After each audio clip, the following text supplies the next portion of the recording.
What is going on, kids? So, it is deer season, specifically archery season. I don't do a ton of archery deer. That's kind of just because my livestock business is so busy and I just usually don't have the time for it. Today, I actually had some cancellations. I had a couple pig slaughters today that they canceled, and I busted out a lamb this morning.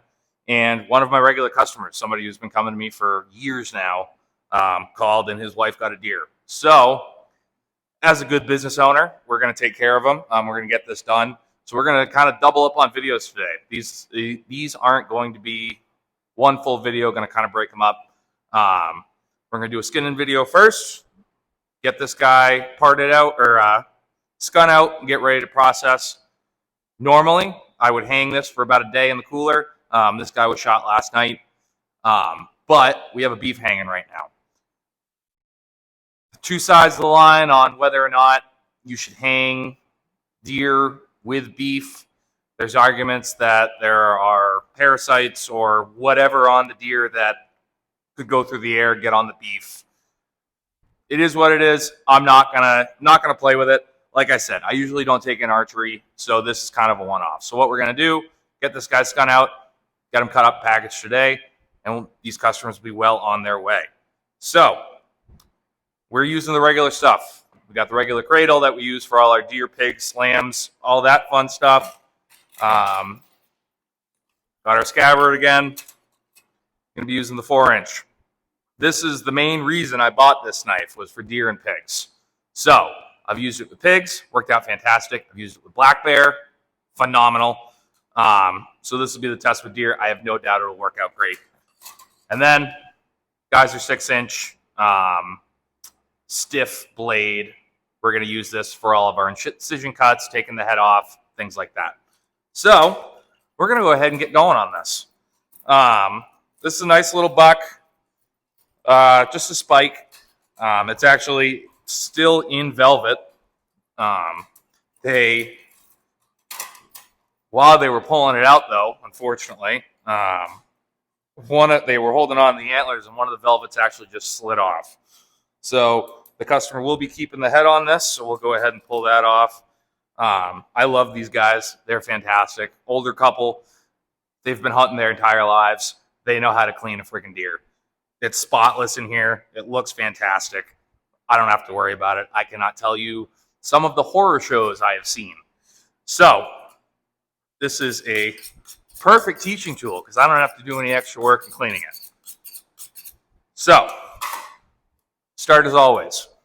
Go ahead and take these legs off. Pop it right at that joint. Get that tendon. Pop. Go ahead and move this rendering barrel out of the way.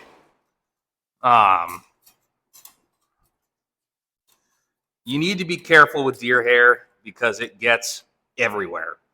I was hoping it was going to happen this year, but it is not, that we would get the canopy on the slaughter platform so I could do all of this outside. Again, unfortunately, it's not going to happen.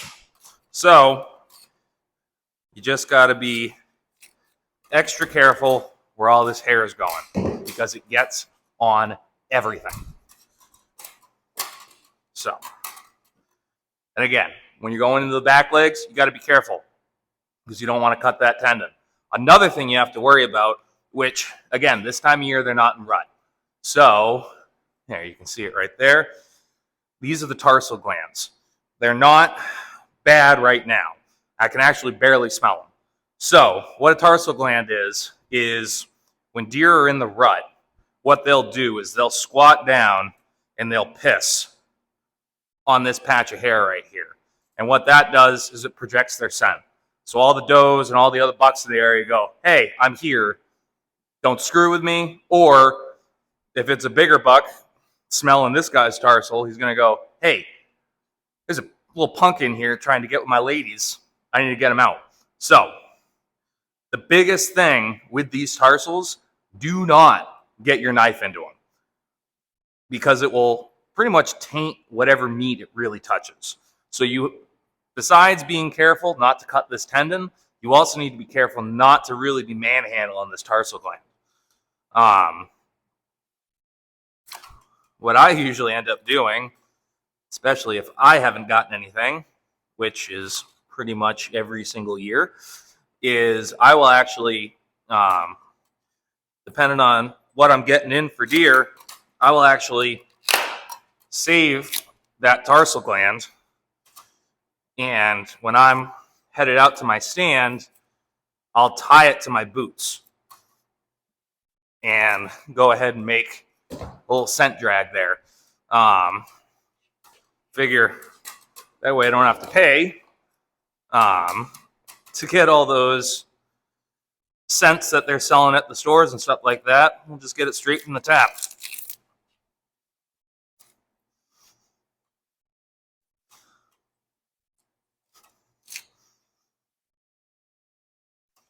All right. All right, legs are off. So we're going to go ahead and wipe this blade down to, again, mitigate the amount of hair I'm dealing with. And again, once I'm done skinning this out, I'm not even going to pop it in the cooler because, again, obviously I'm just going to cut it. But I will go through, wipe everything down. So, again, all this stuff is the same but different. We're going to make the same incision cuts we make on everything else.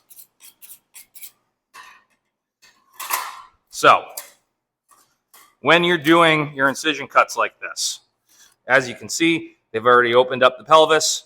I always suggest that, especially if you're not going to be getting to it. Let's try and move this over a little bit so you can see it better. When you are not going to get to it for a day, or if you're having a processor do it and it's warm, they didn't do this, but it was kind of pretty chilly last night. You're going to see this pelvis right here, and you're going to follow the bone down, and you're going to open up those ball joints. Because what that does, most of the heat is going to be held right there. So if you're able to open those up and have that heat dissipate, you're going to have less spoilage if it's hot out. So we're going to pull up on this hide right here, and we're just going to make our incision cut right here. You want to go with the hair, the direction the hair is going, because you're going to have less hair on the actual deer itself. Again, I do love processing deer at this time of year because the hide is so thin on it. They don't have their full winter coat yet. All right. We're going to go ahead and turn this around for educational purposes so you can see the cuts I make on this side. So we're going to angle this down a little bit. Hi, everybody. I have you on the iPad today. We're going to try doing some filming with this so I can do some editing on it. Moving over videos has proven difficult, and it hasn't really, they don't really come out as well. So I'm going to try filming off of this and editing right on here. So as you can see, you can't really, I'm going to start right here. The head's down here, so I'm going to start right at the base of the neck. I'm going to make an incision cut that connects to the gutting incision. So we'll go ahead, get that cut. Now it is all right if you puncture the esophagus. It's not a big deal. You're going to be cutting it out anyway. All right, incision cut's made.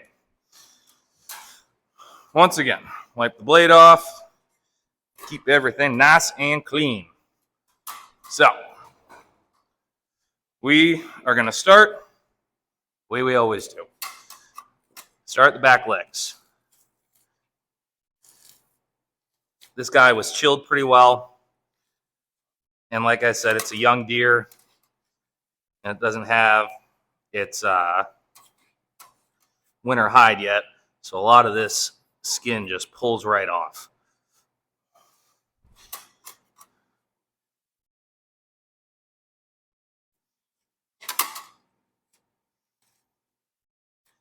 Again, being very careful around the tendons and the tarsals.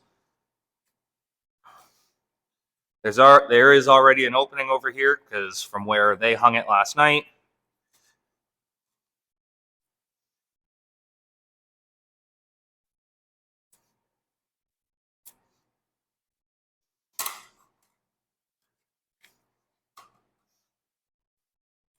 I cannot tell you enough how much I love this knife. If you guys are doing deer or pigs or anything of the sort, you got to get this knife. I freaking love it. I will put the link in the description, and that way you guys will be able to go pick it up. And if you do, please use that link because it'll be an affiliate link that will cost me some money in the back end. So, got one leg out.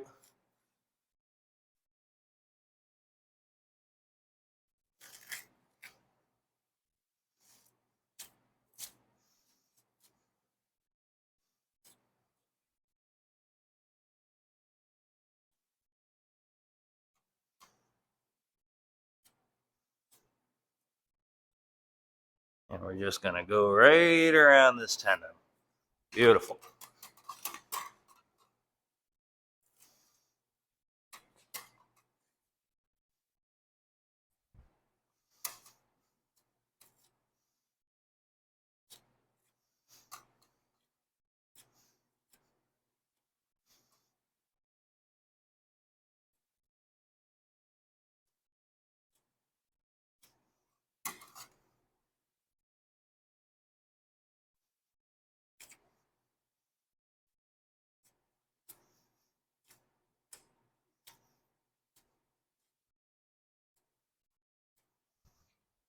All right. So now those back legs are opened up. We're going to go ahead, start peeling these sides down. Something I always ask, especially during archery season, is, did you find the broadhead? So this customer did not find the second half of the broadhead. So we are going to be very, very careful on skinning this, because that is the last thing I want, is to catch a broadhead in the hand. So if you are processing for other people or processing for yourself, that is something to always keep your mind on, is, hey, is there something in this deer that's going to slice my hand open?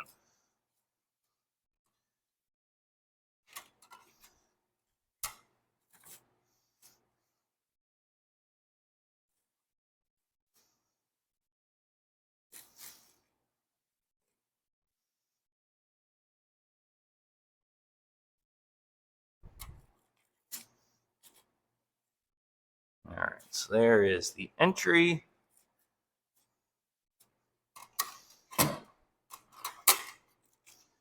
And again, I know I've mentioned it in a handful of videos. I have moved away from doing opening incisions on the foreshanks. I think it makes everything a lot cleaner. Takes a little more finesse, but in the end, I think you end up with a better product.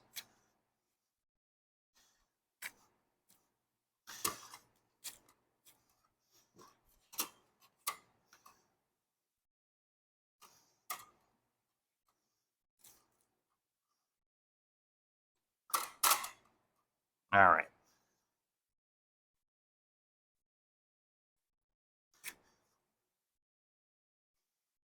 That was not exactly the better technique I was talking about, but we got it done. Of course, you can barely see anything anyway, so what's it matter, Kyle?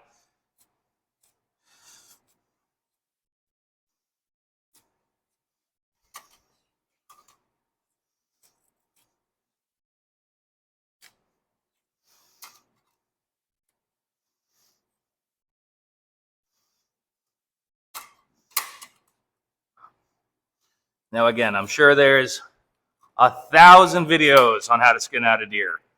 I am not new in this camp. And I'm not saying this is the end-all, be-all way to skin out deer, because there will more than likely be a handful of people in the comments that would tell me I'm doing it wrong. This is how I skin out animals. It is what it is. I like the lay-down method. For me, it's what works the best. Again, there is some red here. If you look at how thick that actually is, it's nothing. So it looks more than it is because it's on a deer. If it was on a beef, you'd barely notice how much it is. Could I do a better job and be amazing and get all that off with it? Sure. But I am what I am. So, all right. So now, that's a little bit of better angle for you. We're going to open that up. The problem is, like I said, this time of year, their hide is very thin. So, especially when you keep your knives the way I keep my knives, you're just going to be slicing through. So, just take your time, be gentle. This isn't a speed round. No one's timing you. Just take your time and get the best product that you can.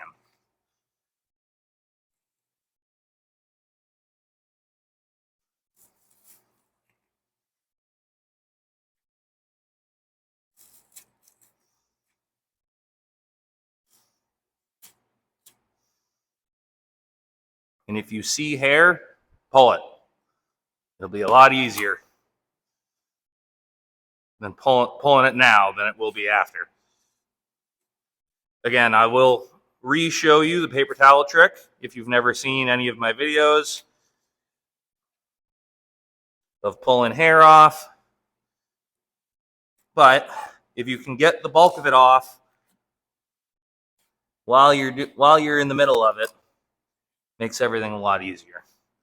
All right, so like I said, now we are showing the exit wound, and this is where I will be a little more careful. There is an exit wound, so more than likely the broadhead is not in here.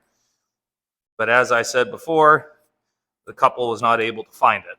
So when you have the hide like this, I've got the elbow exposed right here. You can take your knife, put it parallel with the shank, and just run it up like that. Missed it a little bit there. We'll take care of that in a second. So,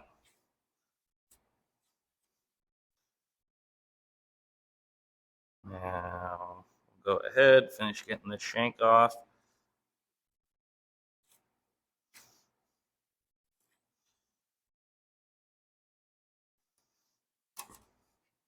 Once again, the majority of people will do this hanging. And I've done it hanging. I've done a lot hanging. I like to do it this way just because you'll see once it is hanging, my workload has dramatically gone down. All right, so now that is open. I'm going to wash my hands real quick.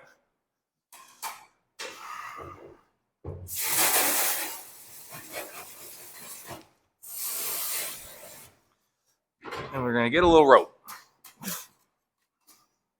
I have moved to doing a lot of wild game this way. I think it makes it a little bit easier. Hang-wise,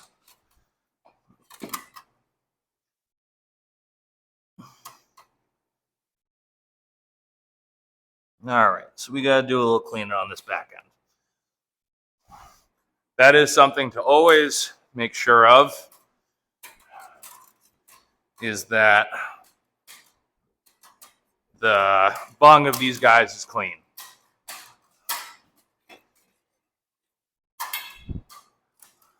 So we're going to switch up our tactics. I do charge if customers bring in an animal that is not bunged properly. This one isn't too bad, so we'll see once we get in there whether or not they're going to get charged. Again, I love these guys, so more than likely they won't. But I have seen some absolute horror shows. We've had some that they've had the whole bladder attached and everything. And the reason I charge is because it turns into a mess. So we're going to continue to skin down on these.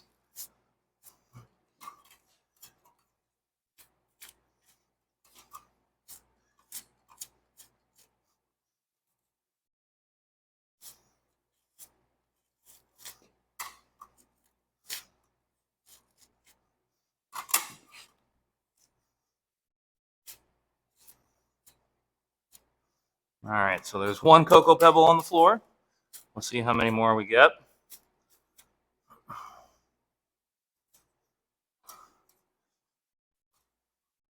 Again, deer scat, it's not the worst thing in the world to clean up. But when you're dealing with people's food, it's also not something you want to deal with in the first place.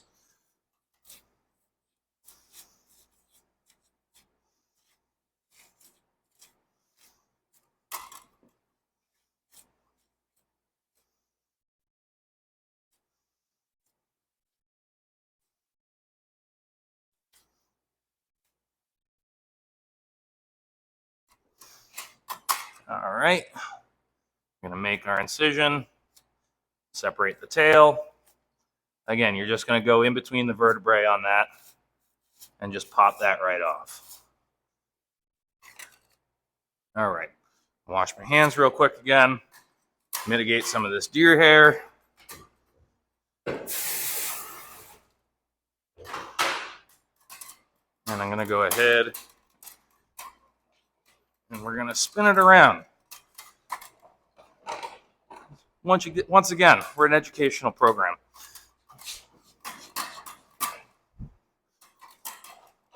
So, as you can see, it's scun down past the pelvis. As you can see, they started to bung it. And there's still a bit in there. So, a lot of people are scared of this. Main thing you're looking out for, your pelvis is here. So, you're going to go on that inside and you're going to cut up and you're just going to follow that bone all the way around. Again, if you puncture something, it's not the end of the world, unless it's the bladder. And then once again, it's not the end of the world, but it's not great. Like you just saw, there's some dookie there. Yeah. So they will be getting charged just because of the cleanup. So all we're going to do,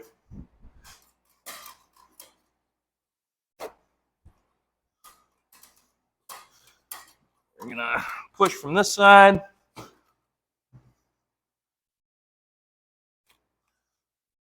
And catch on this side. Again, it's not the end of the world, but it's also something I don't enjoy dealing with. So, I'm going to go ahead and pause you for a second. We're going to clean up this floor. So we'll see you in a second. Well, hey there, we're back. So, got all that cleaned up. As the saying goes, shit happens.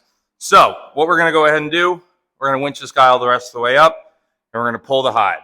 Like I said, now that the hide is taken all the way down on both sides, literally I'll be able to just pull this hide right off. And I really hope I'm able to, because that'll be really embarrassing if I can't after I just said that. Yep.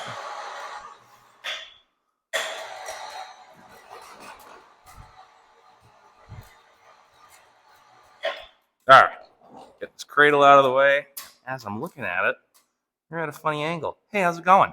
All right, so now we got Bambi up. as you can see, the hides pulled down mostly past the pelvis. We're going to go ahead. I'm just going to open this up a little bit more. For this time of year, he's got pretty decent fat content. All right. So, like I said, that's the pelvis, and you're just going to go, and you're going to get all the way down past the neck. So the neck is where it will get a little tougher, and that's just where you pull out your knife and start working around it again. Once again, use your leverage. Go ahead, pull on the hide, get it tight, and just use the sharpness of your knife. If you're really working that knife in to try to cut anything, your knife isn't sharp enough, you're going to cut yourself. Go ahead, take a break, and sharpen your knife up. And if you do not have a way to sharpen your knife, go ahead and get yourself a decent tri-stone. If you're going to be doing a lot of this, your knives are your most important tool. So, the most important thing when having an important tool is having a way to maintain that tool. A good tri-stone is depending on how much you use it, a solid one-time investment.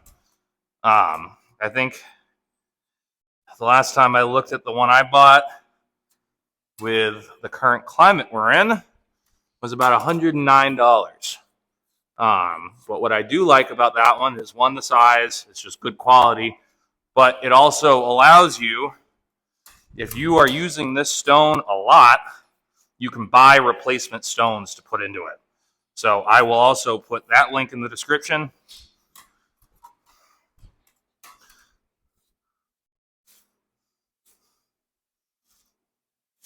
All right. So now we're down at the base of the skull. This customer is keeping the head to do a Jero, or they're just going to cap it. So what I'm going to do is, you can see I've got the hide there. From this side, from this hide side, not the fur side, I'm going to come in and I'm going to cut all the way around.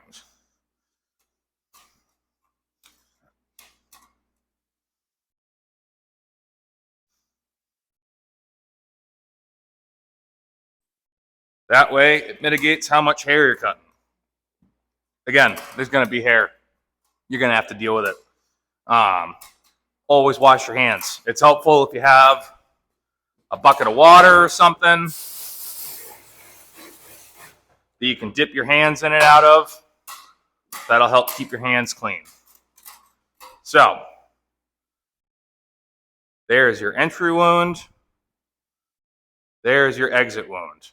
So, I can already tell from this, they're going to lose this part of the shoulder right here. This part looks fine.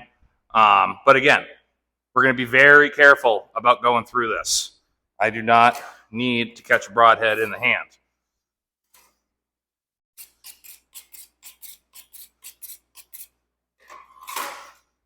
So, as you can see, that velvet's also kind of torn a little bit. So, I'm just going to remove the hair or the hide a little bit more around this atlas bone and get down to the nitty-gritty of it. So, now that we're here, let's see if I can angle that right. So, you guys have seen me do this a dozen times on a couple different critters. You're going to get right at the base, and you're going to cut right at the base of the skull. And what you're going to see is what's called the atlas bone. This is where the skull... I shut up for a minute because I have gotten spinal fluid in my mouth way too many times from talking during this part. You can kind of see it right there. There's the skull, there's the spine. If you pop that with your mouth open, you're going to get spinal fluid in the mouth. which does not taste great. I can tell you from a lot of personal experience. So we will put some weight on it, give it some tension, cut that spinal cord, and you're just going to follow the base of the skull around. There it is. Beautiful. All right. And now I just cut up.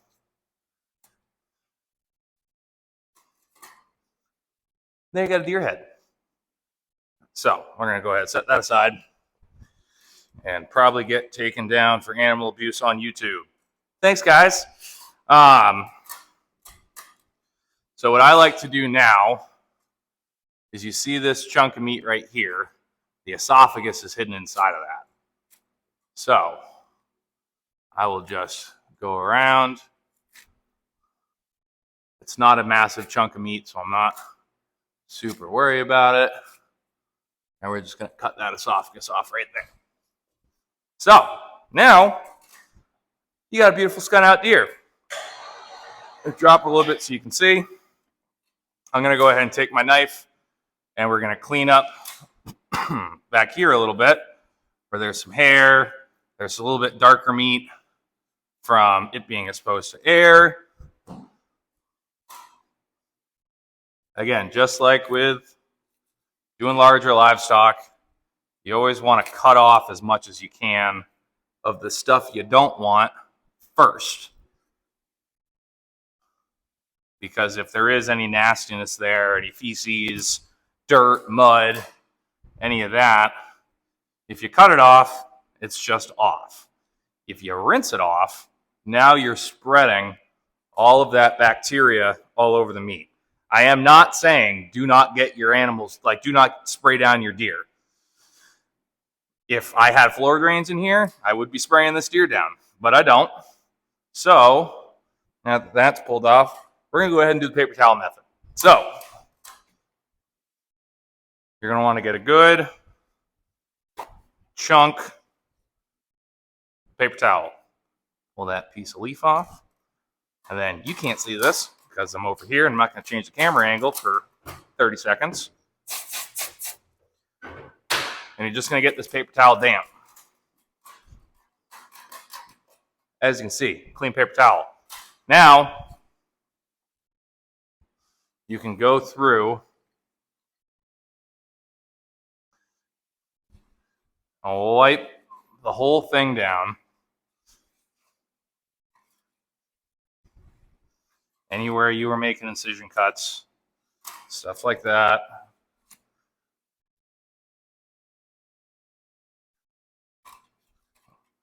This was taken with a crossbow, so the bolt broke one of the ribs on its way out.